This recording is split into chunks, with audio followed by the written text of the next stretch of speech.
Well, good morning and thank you very much for joining us. I am Yori Folani. Hope you had a great weekend. Okay, we're going to power off the week this morning. You understand that terrible pun very, very shortly because we have with us the Minister of Power, Works and Housing, PWH. In case it's too much of a mouthful, Mr. Babatunde Raji Fashola. Thank you very much for coming on, Minister. Thank you very much, and good morning, viewers. Indeed. There's so much to do. We don't even have very much time for chit-chat, which I'd have liked to do, because we're talking about PWH, Power, Works and Housing. In the build-up to, shall we say, using football analogy, which is a sport you love, leading up to halftime, how would you say your schedule, objectives, desires are standing vis-a-vis that halftime? Are you behind or are you even ahead, in your estimation? Well, it's a good place to start from, and perhaps the first thing to say is that in about 12 days' time, it will be exactly 2 years that I was appointed minister, sworn in as minister, November 11th.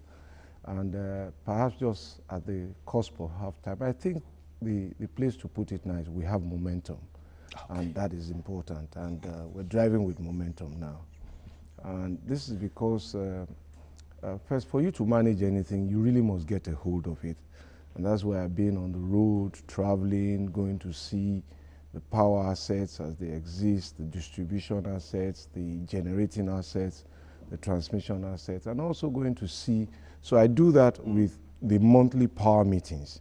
It allows me to meet all of the stakeholders together, but it also allows us to also view and inspect assets because we make sure that they don't hold in Abuja. They hold across the country. So it's a combination so that it allows us also to go back to the office and do our paperwork, files, memos, and stuff. As for the roads, I had to do a crash tour, really, twice. Once in the, I think in March, April of 2016, when I took the North Central Zone, and then in February, March this year, when we did the remaining 6 zones. So essentially, we've done 34 states, driving 12 hours every day minimum, and going to see how bad things are. You're inspecting all the roads? All the roads. Because initially, as I told some of my colleagues, that the roads were just names in the files, this road, that road. Now going through them, they become places. I can connect with them. I can remember them if I see them in files again. So all of that has led us to this point of momentum where there's a better appreciation of where the pain is, where to concentrate more energy, what is nearing completion, what is far behind. Okay. It has fact, but also it was a political answer in the one sense that I wanted to know whether you're up to half or, you've exceeded that, but you said much more importantly, momentum is what we should stress. Momentum is key. You see, again, I say that in the context of people appreciating the size of the undertaking. Federal roads, for example, are different from state roads. State roads rarely run more than 20 kilometers. Often many of them are 10 kilometers, 5 kilometers, especially here in Lagos. And even then, it took time to finish them. Okay. Now, you're doing 120, 300, 500 kilometer roads. Kano to Maiduguri is 560 kilometers. So that won't finish in 2 years. It probably won't finish in 4 years. So what commuters should expect to see is that every section that is completed improves your journey time, gives you a better travel experience as the work goes on. What we want to ensure is that all of the contractors have enough funding to stay on site, which was the problem from the past. Budgeting, funding, and so contractors are owed for 4 years, the project stops, the costs overrun. Okay, and that's a sensitive area, but we'll come to it in due course. Talking about power, as you said, let's start from there. Maybe sort of explain to us, because in fact all of your ministry, the 3 letters, Power, Works and Housing, they're all technical and not people don't necessarily understand very clearly what exactly is going on. The Power Sector Recovery Program, for example, what's that all about? Because people hear these chit chats that, look, Nigeria is supplying power to X, Y, Z of a country. They are boasting that they've not had a power cut in the last 12 months, and here we are. It will be very surprising the day we don't have a power cut. So what's the Power Sector Recovery Program in essence? Now, you rolled up a couple of things together, supplying power to other countries. Let me quickly deal with that because I didn't understand it before I became minister myself. But we have treaty obligations, bilateral agreements with Niger Republic and the Republic of Benin. Historically, when we're building the Kainji Dam, the headwaters of the Kainji Dam that feeds the River Niger don't originate from Nigeria.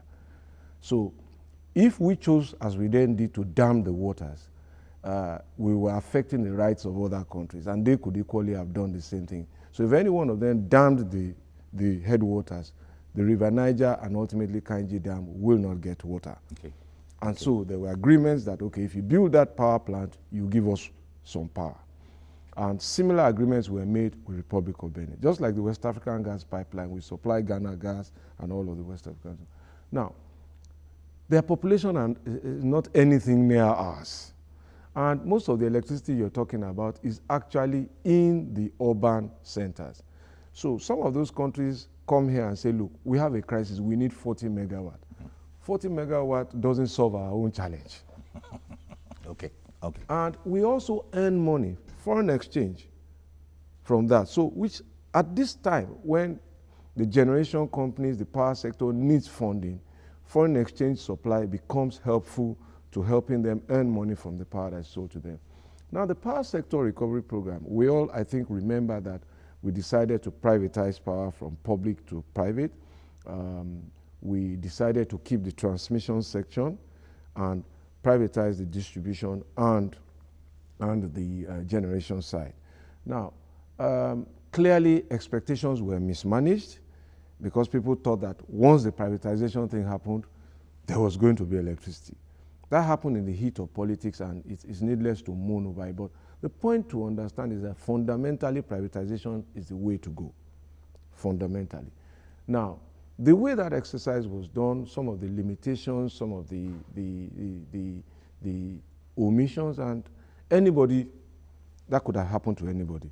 Now, but the problems, the challenges, just like any new policy, it has its gestation period, it has its sitting period, it has its stabilization period, and this is 4 years after. We see that as a transition period. So what are the problems? Liquidity problems, funding, foreign exchange. When the privatization took place, people paid and bought at 165 naira to $1. The exchange changed. They don't control that. There are governance issues also, people learning to manage new assets with or without requisite experience. There were regulatory issues also. There are customer satisfaction and customer service issues, metering, billing, estimated billing. There's energy theft, asset vandalization. All of those things form the heart and the core of the Power Sector Recovery Program. If we fix all of those things, we will have a better privatization experience. Okay. That is really what it's all about. And in terms of making it less technical, we will soon formally present the program to Nigerians in its bolts and nuts.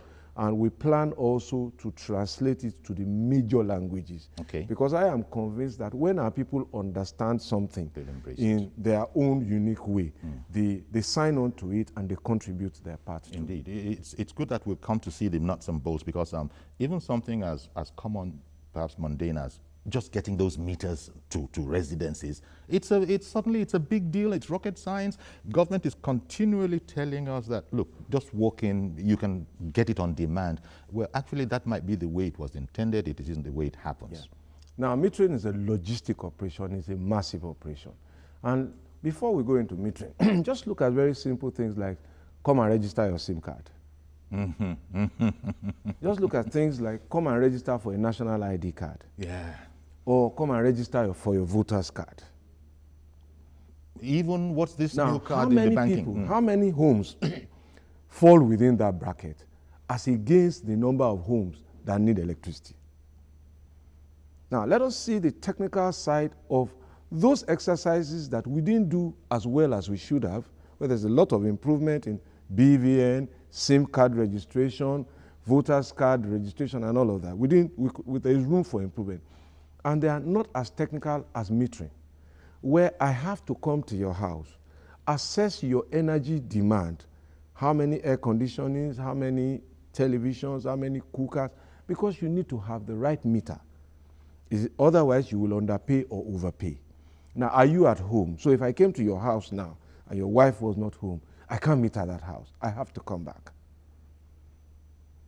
Those are some of the logistics. Okay. Then the meters that are used from one distribution area to another cannot be interchanged without recalibration. So the meter Ikeja uses, for example, for the same class of customer, you can't take it out and go and install it for the same class of customer in Eko. It's calibrated and programmed for that distribution area. Because even within the same, within two different distribution areas like Lagos, where you have to Eko and Ikeja, their tariffs are not exactly the same. They vary slightly to 1 kobo or 2 kobo. So these are all of the issues, but what's the solution? The solution is to open up the metering business. The business of discos really is to distribute power, not necessarily to supply meters, but they need meters to measure. So new regulations are coming out in a day or two because it's not the ministry that makes regulations for meters, it's NERC. It's not the ministry that makes regulations for tariff, it's NERC. It's not the ministry that licenses power generation companies, it's NERC. So the ministry is just policy now. Regulation, the referee, like NCC in telecoms, like Broadcasting Corporation in broadcasting, like Central Bank in banking, NERC is the umpire. Part of all of this that you've explained, I suppose that it's also a partial explanation perhaps for a statement you made in one of your speeches, you make so many of them, where even as we are in, we're actually generating a lot more than we are able to distribute. Yeah. Which is strange because we don't have all the power we want, and now to be hearing that actually by the way, it's not as if that which we are generating is enough, but we still cannot distribute that which we have. Precisely the point about transition. 2 years ago, when this administration was inaugurated, the amount of power on the grid was 2,690 megawatt. 2,690. Yesterday, it was 4,980 on the grid. Now, the amount of power that is available to go on the grid, if you say deploy, is about 7,000 as of yesterday. The reason you can't get them on is the aging distribution equipment. But 2 years ago, 2,000 megawatt was below the distribution capacity. They were at 4,000. Everybody was complaining then that, the transmission system was the weakest link. Now the generation side and the transmission side have made progress. So transmission line is now 6,007, 6,008. Generation is hovering 6,009, 7,000. Distribution needs to catch up. And this is what is going to continuously happen during a transition system until everything stabilizes. Okay, now right there, I see that your ministry, you said it's about policy mostly. You want to encourage private sector that doesn't necessarily want to contribute to the grid. Yes, precisely. And before I go to the grid, let me just make that a point again. I think it will be helpful. Every of the three value chains must remain innovative, dynamic, and responsive. No one must significantly leave the other behind. So we must understand that. So as transmission and generation have gone up, I am convinced that distribution will come because we know what to do. We know it's transformers to the last mile to your homes. We know it's lines and poles to your homes. We know it's circuit breakers and all of those distribution units to bring the 11 kV and the 33 kV feeders more operational to respond. And by way of analogy, if I may just make the point where you started with football, it's like your scoring system was the weakest link. Now the generation side and the transmission side have made progress. So transmission line is now 6,007, 6,008. Generation is hovering 6,009, 7,000. Distribution needs to catch up. And this is what is going to continuously happen during a transition system until everything stabilizes. Okay, now right there, I see that your ministry, you said it's about policy mostly. You want to encourage private sector that doesn't necessarily want to contribute to the grid. Yes, precisely. And before I go to the grid, let me just make that a point again. I think it would be helpful. Every of the three value chains must remain innovative, dynamic, and responsive. No one must significantly leave the other behind. So we must understand that. So as transmission and generation have gone up, I am convinced that distribution will come because we know what to do. We know it's transformers to the last mile to your homes. We know it's lines and poles to your homes. We know it's circuit breakers and all of those distribution units to bring the 11 kV and the 33 kV feeders more operational to respond. And by way of analogy, if I may just make the point where you started with football, it's like you are scoring goals and you are not defending them. So for you to win, defense must play well, the midfield must play well, the attack must play well. Okay. So they must be, and that is the synergy. Don't have anyone being left behind. Yeah, that is the synergy that is being built. And in the same way, if you defend very well, you play midfield very well, the striker is missing the chances, you won't score. No, but back to the grid. Now, the point also must be made. We have a national grid. That grid is being expanded. It is being expanded by changing either the size of the transformers so that it can deliver more power. Just over the last weekend, we added increased capacity to our substations in Zaria and in Funtua. About a month ago, I was in Lagos, where we added larger transformers to Aja substation and Ejigbo substation. We have work going on in Odogunyo, which we should finish in December. We have work going on, I think, somewhere in Ogun State, which should finish, I think, in March next year, thereabouts. Then there are projects under the NIPP by the NDPHC, which is Niger Delta Power Holding Company, to implement those 10 major power plants that were started, I think, in 2005, thereabouts, some of which haven't been completed. Those projects also include transmission and distribution projects across the country. Ihiala, Newi, Jos, almost the entire country. We're trying to complete all of that to add more robust capacity to the grid. But that said, people must understand the grid runs over several hundreds of kilometers. It connects many states.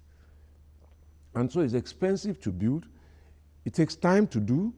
You need to acquire right of way. You need to pay compensation.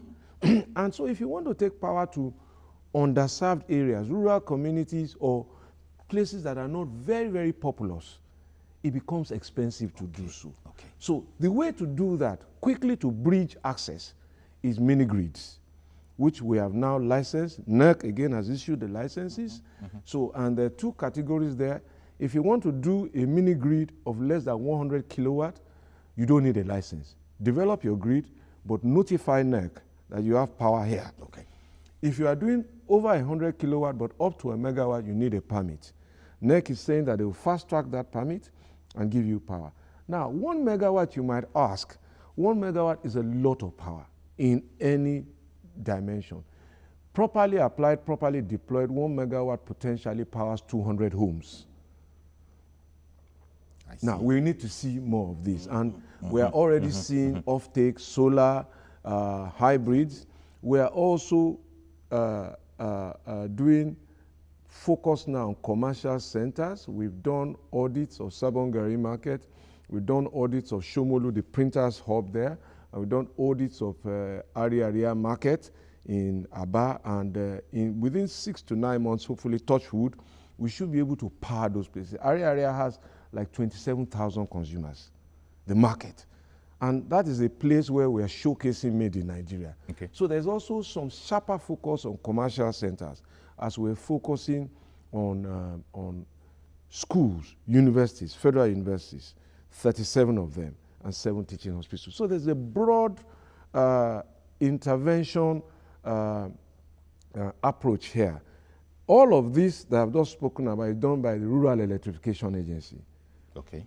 Transmission Because that will be the emphasis. Generation, yes, transmission and generation, I've told you, done by NDPHC, completing the old NIPP projects, and TCN, which is government-owned transmission company, driving its own projects. Then you have the Electricity Management Services Agency, NEMSA, which is the agency that regulates standards and safety, metering specification, installation of apparatus. So this is what the ministry oversees. Now, there where you're inviting private sector participation, well, one of the more notable ones, that is the one that sort of, maybe because of the personality, is the Emir of Kano is involved in one. Oh, yeah. And but I wanted to ask, how enthusiastic are there many takers? Are there? Oh yes, the enthusiasm is really inspiring. What we signed over the last week was the initialing of the procurement documents, the power purchase agreement and all of those, which become the instruments they take to raise funding. Now, that's government saying, we will buy the power if you can put it on the grid, I will pay for it. Now, that is done through MBET, the Nigerian Bulk Electricity Trading Company. That's a 100% government-owned company. And they give assurance to those who want to invest in generation which has been privatized. If you bring power, we'll pay for it. And they will take it and then transport it to the discos to sell and remit the money with some profit to them. So that's one that we've closed. There's one that should close in a matter of weeks, the expansion of the Okpai power plant. That's a JV between, I think, AGIP and NNPC. But they're migrating into a brand new company to double the capacity that is there. Again, they need this kind of instruments, and we are very close to completing. There's one that was started immediately this administration came in. They signed that PPA, the Azura power plant in Benin, in Edo State. That should be finished in May next year. That was the one, if you recall, last week during the Federal Executive Council meeting, I was briefing about a contract. That's TCN's contract now to evacuate that power and put it onto the grid. Okay. So we have to build a 14 kilometer 330 kV line to evacuate power onto the grid. So again, you will see generation is coming, we must be ready to do the transmission. And the distribution companies must be ready to take the power. Okay. I know there might be a long answer, but I want a short one. I want you to give me the short version of all of this work going on. How soon will it translate into as close as possible to uninterrupted power supply?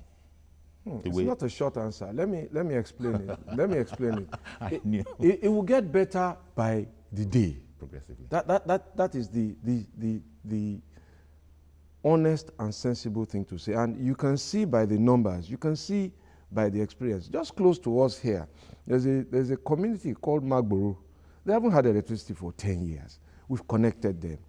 There's a community close to them in Mowe.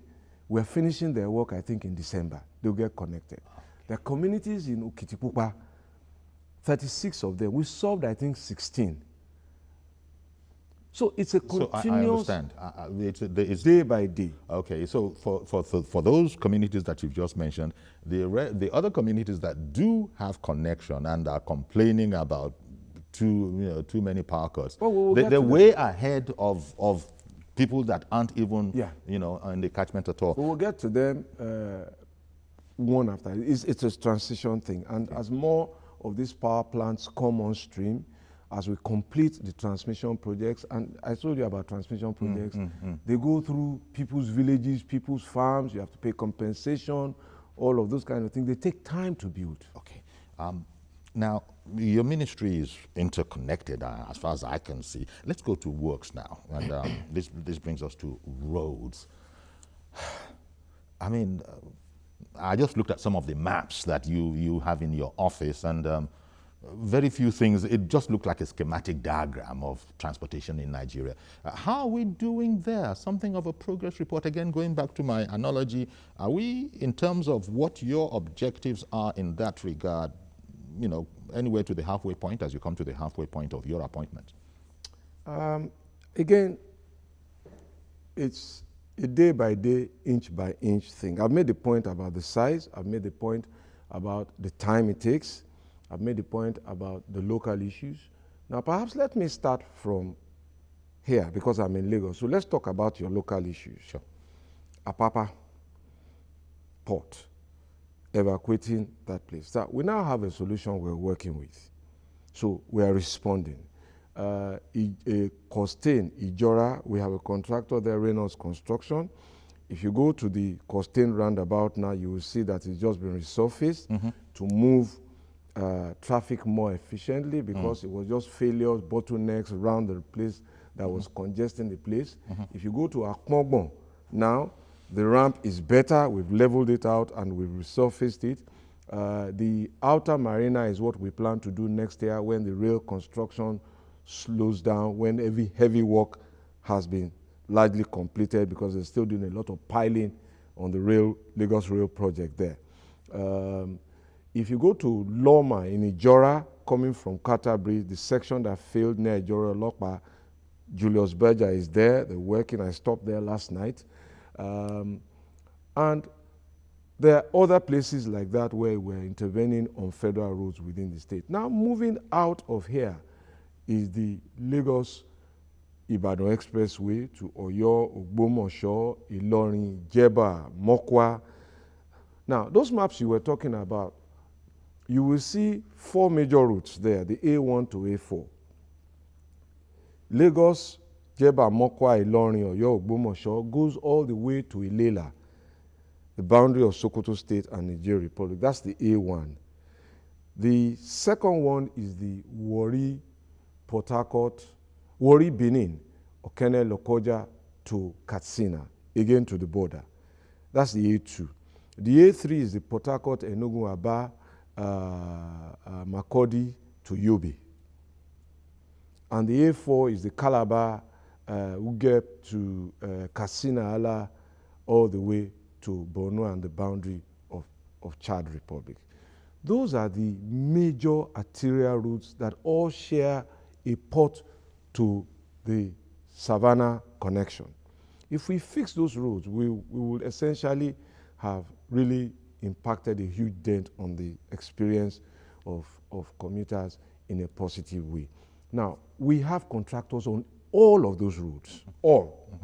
In fact, there is no state where we are not doing the road work, but those are the major ones. Those are the roads where the 100 billion naira in the Sukuk is essentially going. Okay, okay. Because they have sections that have failed. They have sections that are also under construction. So if you drive through Lagos, Ibadan, you will see that there are sections that have just been completed. There are sections where work hasn't been done. The same thing in Ilorin, Jeba. The same thing in Enugu, Port Harcourt. The same thing in Enugu, Onitsha. The same thing you will find between Gombe to Taraba. Some have been completed. So on those sections where work has been completed, your journey time, your journey experience will be better. And even if you had all the money today, the man hours you can't do in one night. Okay. Well, if you had all the money, and I don't imagine that you do, because contending, you know, wants and limited resources and all of that. Reynolds Construction, you mentioned in a different context. They sent a letter in saying that, look, they were being crushed. This was back in June, and that they need for government to come across according to all the agreements, and that they would regretfully have to, you know, stop work, quite frankly. I don't know if that has been sort of mediated. Clearly, it has changed now because they were at the presentation of the symbolic Sukuk check and all of the contractors there were happy. All they wanted was a continuous plan and flow of funding so that they can make their arrangements to procure materials, to employ people, and to deploy their equipment. There are logistics behind all of this too. And the interesting thing about this... Sorry, sir. How did we get so far behind? Because they were saying that, look, monies in excess of $1 billion were owed them. This was what we inherited. Sadly, the signs were all there when government budgeting for capital was 15% of its total budget. That is what has changed under the Buhari administration. At least we're doing a minimum of 30%. And for the first time under the 2016 budget, we could spend over $1 trillion, about 1.2 trillion on capital. That hasn't happened in a long time. But that is not enough. We should do multiples of 2-3 trillion every year. But that is subject, of course, to finding the resources. And you will see that the Minister of Finance has been up and about trying to raise funding, trying to also balance the realities of the economy. How much can we tax people when we're struggling? At the same time, the people want the infrastructure. Okay, should we borrow? Then when we borrow, some people say, no, you are borrowing too much. So it's almost like a catch-22 thing. The same people who say you are borrowing too much say that the roads are bad. So how does government fix it? So, but we're focused, we're clear what we need to do now. Borrow, dedicate the borrowing to infrastructure because it's an investment for a generation or more. And if that infrastructure begins to yield the economic benefit, quicker road delivery, quicker travel time, quicker movement of goods and services, supporting export drive, the country will ultimately earn enough money, there will be more prosperity to then deal with the debt and pay off the debt. Indeed, you've actually, I think you've also referenced this in, one of the new. I just wanted to make one quick point about logistics and things. All the money, most of the money for the sukuk, for example, is going to end up in the quarries where they are mining sand, granite, stones, limestone, and all of the equipment for road construction. That again drives that industry, drives the construction industries, those who are making iron rods, those who are manufacturing cement, and then it drives the supply of petroleum equipment, diesel, petrol, lubricants to drive the machines that work the road, bitumen. That's how an economy works. And all of this, of course, will lead to, spending, and all of this will lead to the economy, benefiting. And ultimately, the money gets to the market. Indeed. I've got to go on a break now. Stay with us, please. We'll be right back, and we'll include your calls when we're back.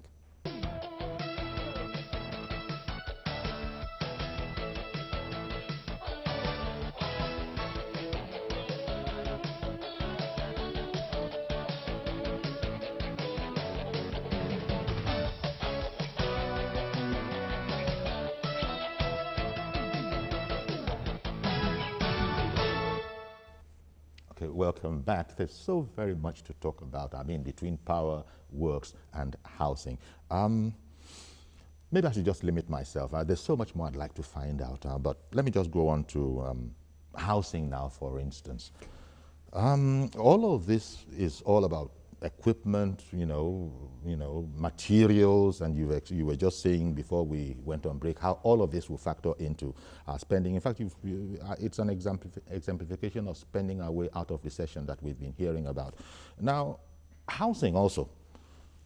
I understand that you're actually working, there's construction going on in no less than 33 states of the country. Yeah, that's right. So how satisfactory, when you say construction going on, when you took over, surely it wasn't all at a standstill? No. There were initiatives over the years to develop housing. And I think that it was clear to every government that we needed some type of affordable housing as a matter of policy. Question is, what program delivers affordable housing? So policy is the same. Excuse me. And then what we have seen, what I saw, were PPP initiatives. People saying, okay, we can build, give us land, give us this kind of guarantee. And those processes haven't absolutely responded to the need. There are houses that have been built that people don't like. There are houses that have been built that people can't afford. There are projects that have also stopped because they were not properly designed and planned. I went to inspect one last week in Abuja. It was supposed to deliver it was a 1 million housing program that was supposed to deliver 100,000 houses in certain number of states. but the pilot phase was supposed to deliver 900 houses. By the time we got there, it had delivered only about 18 blocks, no, 18 buildings. Now, and for 18 buildings, government had paid, I think, 10 billion naira. And the contractor was saying, well, out of this 10 billion naira, only 5 billion got to me. So, essentially, therefore, only 5 billion get to me. That whole Nigerian factor thing all over again. That's a matter again for further review, which we have started. So, but that's the context. The last time we had a national housing program, I was told, was the Shagari program. So we've looked at that program. We think that we can do better with it. So we've evolved designs which speak to some of the gaps at that time, designs that respond to the cultural and climatic differences in the country. There are certain types of houses that people want to live in the northern part of the country that... Okay. So it's not one design fits all? Yes, it's not one size fits all. There are also land use challenges about how to optimize your land. So we consulted with architects from different parts of the country. We've settled for 1, 2, and 3 bedroom houses built differently. And that's the interesting thing. In the northern part of the country, there's a clear predisposition towards bungalows with courtyards. So that's what we're doing up north. There is an acceptability for blocks of flats and condominiums down south. And that's what we're doing down south. Okay. And in some parts, there are mixtures. Now, we started constructing just this year, January. Because we spent the whole of last year doing these surveys, doing this plan, acquiring land from the states, preparing the land, laying out the plots, and so on and so forth. What's the number in view, pan-Nigeria? At pilot stage now, it will be less than 5,000 houses. It's a pilot. Okay. We want to validate this concept. If we do, our plan then is to automate the process. So we can do what we are currently doing in 12 months, 15 months, in 4 months, using automated systems. But we need to be sure that the product we want to deliver passes the test of acceptability. Do the people we are built for accept to live there? And then, does it pass the test of affordability? Can they pay for it? And it is only then that you introduce a product into the market. And all of the people who service customers with products will tell you they spend a lot of time doing consumer sampling and consumer behavior before they actually put something on the market. You don't assume. And that is one of the challenges of the past. For me, really, I think that the most defining contribution that I would make is not how many houses I build. It's how robust the program is to continue by the time I leave. Okay. Because then it will mean that I like to see a program that has bipartisan support, and it doesn't matter which party is then in government, we must just continue to build every year. Okay. That is the way to really unlock a housing economy. Building on a national scale every year, getting artisans busy. So we have this pilot that Yes. you explained. Yes. I said 33, and you acceded that. Yes, it is 33. Now, so which 3 states, for some reason, are not part of this? Well, at Lagos, I remember. Rivers we've solved now. Rivers has given us land. We're still waiting for Lagos. I don't remember the last state. We're having a problem with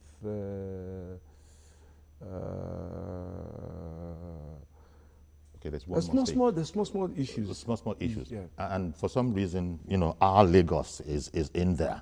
Our Lagos, we're broadcasting from Lagos, southwest of the country, and Lagos is not among. Well, that is only one. There are housing estates are still under the federal government, inherited projects in Ikorodu that we are completing.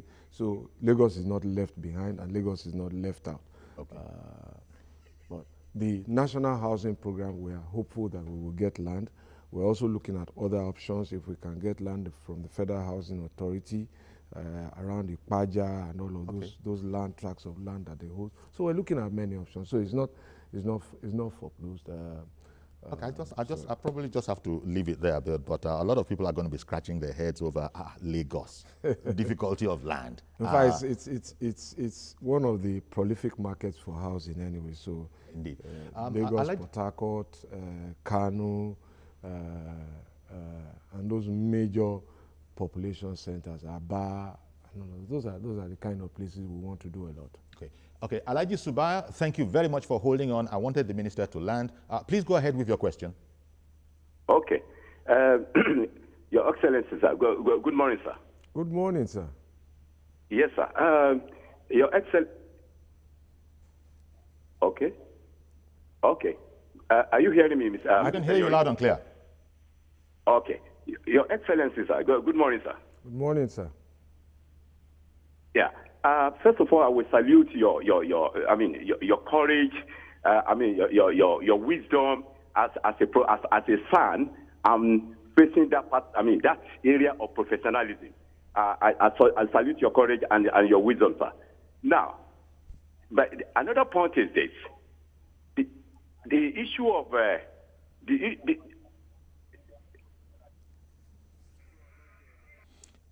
Okay, Alhaji Subaya, maybe if there's anybody else, in the situation, please resist the temptation to listen to yourself when the satellite causes an echo so that you subsequently hear what you've just finished saying. Just understand that it's going to happen, and just please, when you start, just roll on. Don't continue. Don't stop and start. Okay. We were on the whole matter of Lagos and housing.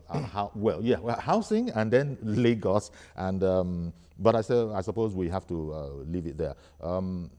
It's a pilot. Yeah, it's a pilot, and that's what needs to be. Now, let me also say that there are, I think, another 3,000 plus houses which the Federal Mortgage Bank funded through estate development loans that are now available, and we're working with them to put them on to the market. We are also planning to start a cooperative housing development, and this is interesting. That's a federal scheme. Yes. Okay, before you launch into that, Minister, I'll come back to it. The what did you call it? A cooperative housing program. Let me bring in one of our viewers, Mr. George. Good morning. Good morning, Uncle Yeri. Thank you, sir. And good morning to the Honorable Minister. Good morning, sir.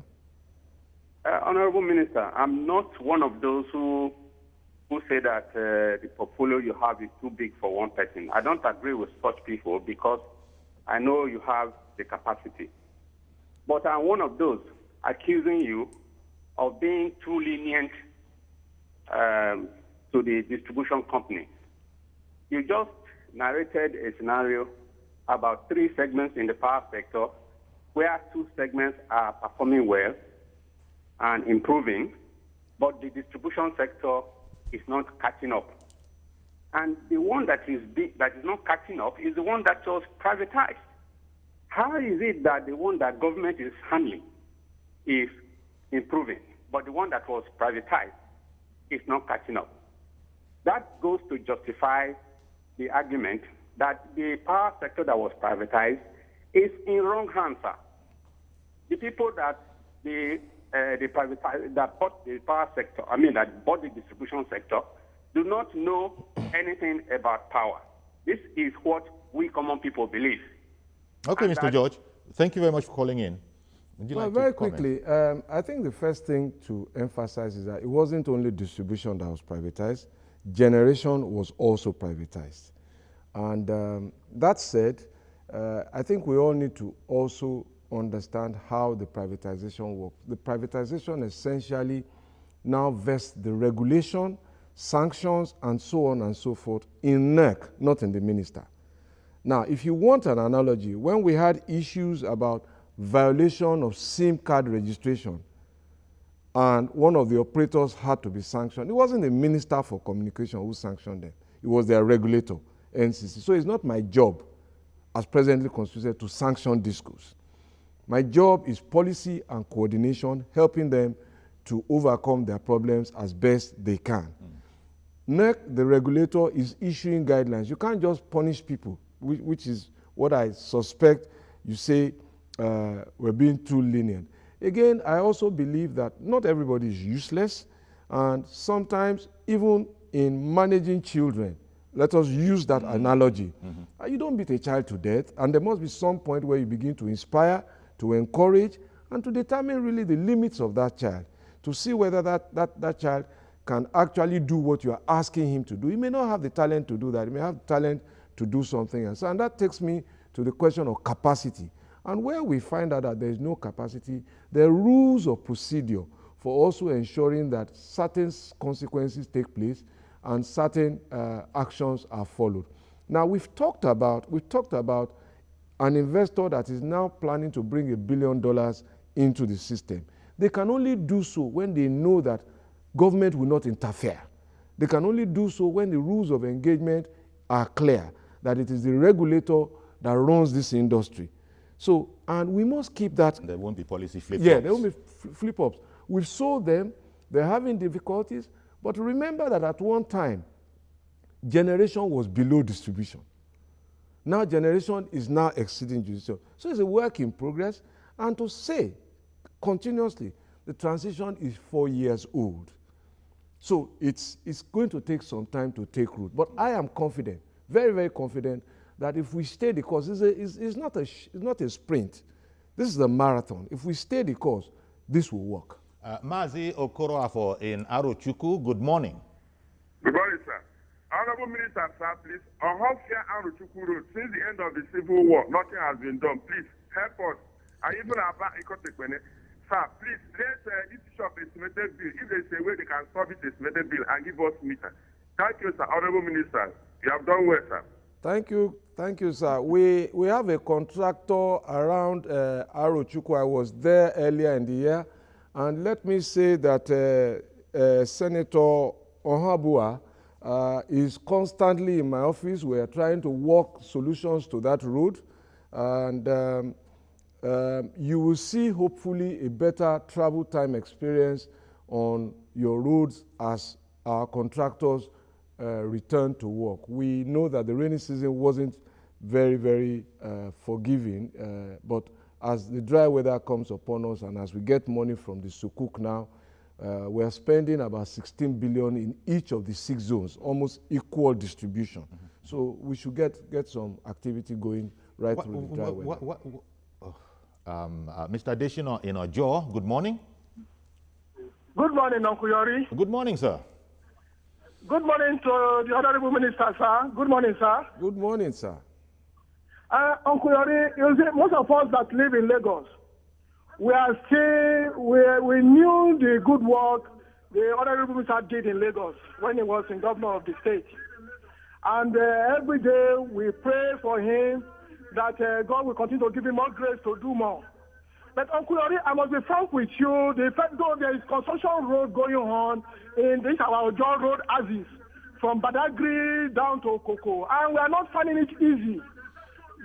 What I want to beg the Honorable Minister to assist also, send monitoring team to allow those people carry out the construction to hasten the work.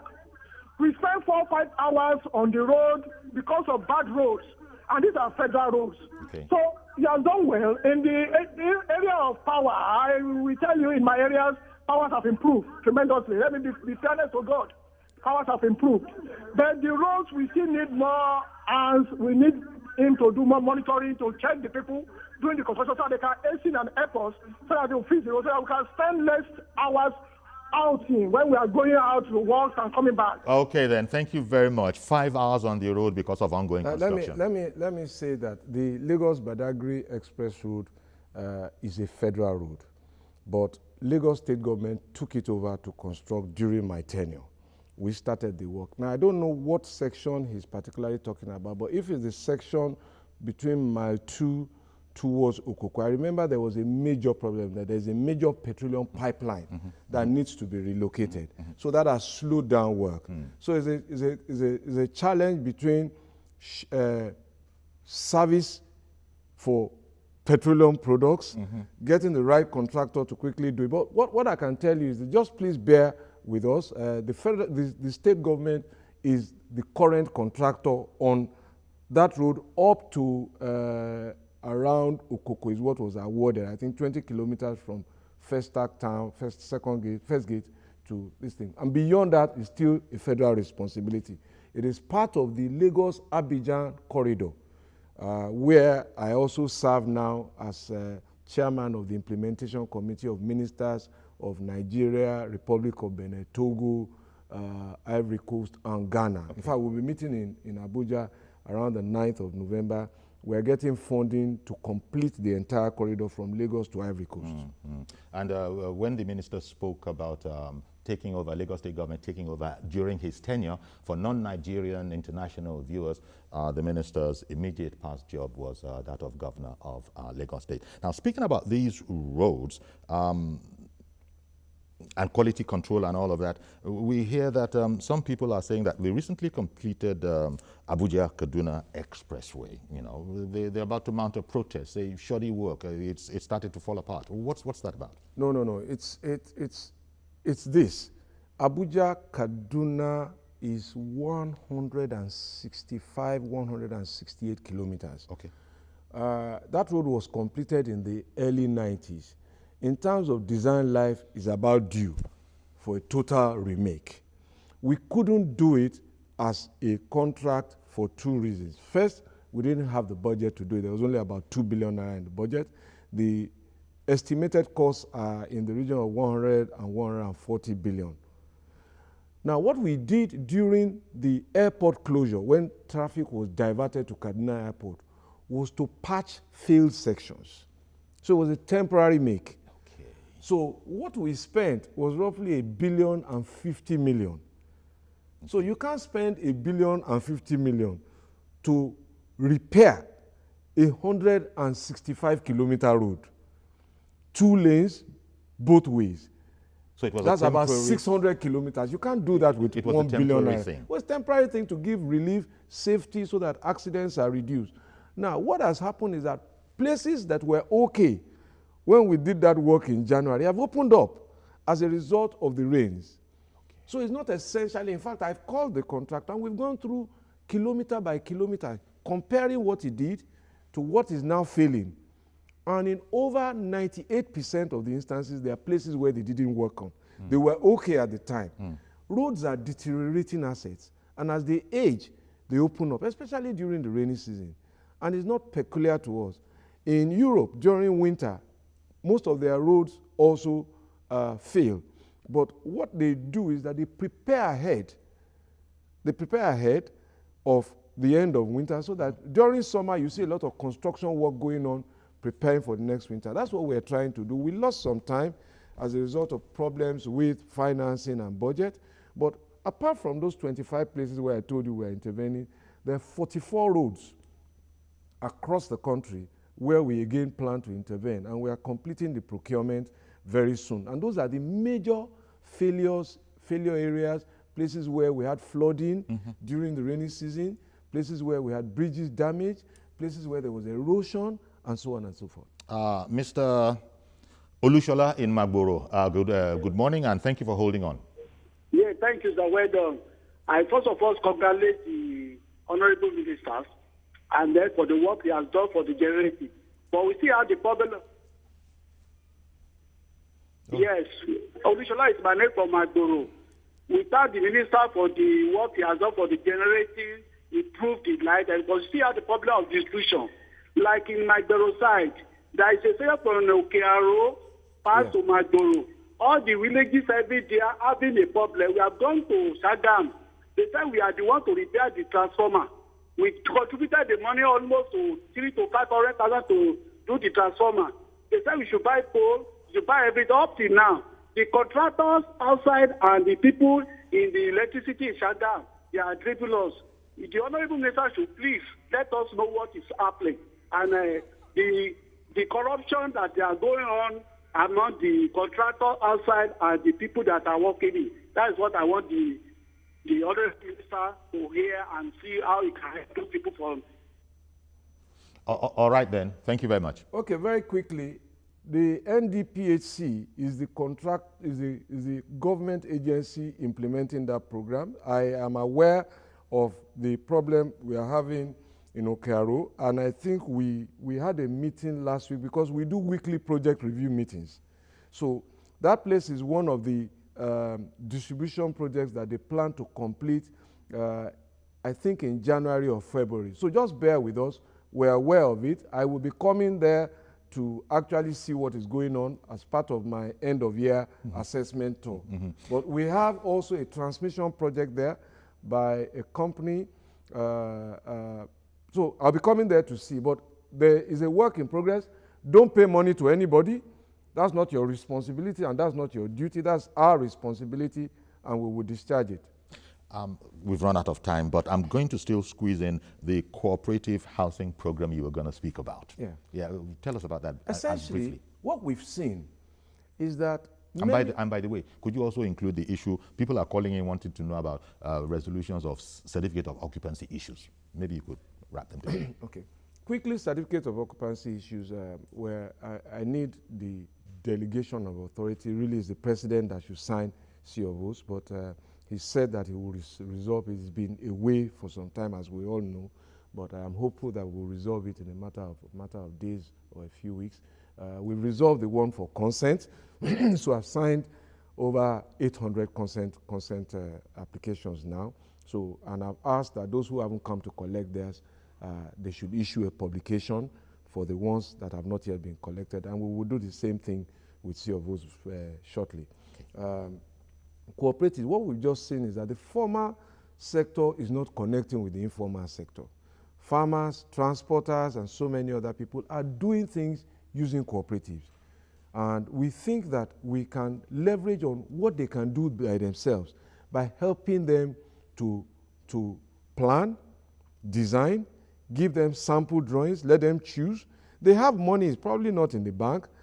They don't fill forms in the traditional way, but in their unions, among mechanics, among traders, among farmers, they know how to organize themselves. If you give them land, Federal Mortgage Bank gives them an estate development loan, either to help them build the infrastructure, they can get off on their own. Thank you very much, Minister Babatunde Raji Fashola, SAN, Minister of Power, Works and Housing. There's easily about 100 other questions I would have liked to ask, but this was going to happen anyway. But I want to thank you very much for being so succinct on the matters that we did manage to get in.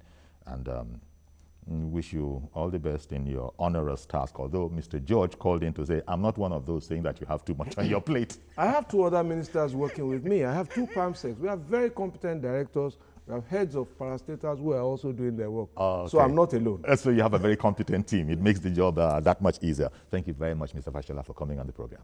Thank you for having me. All right, then. So that's our program. Please join us tomorrow for a fresh edition. I am Yori Folani. Bye-bye for now.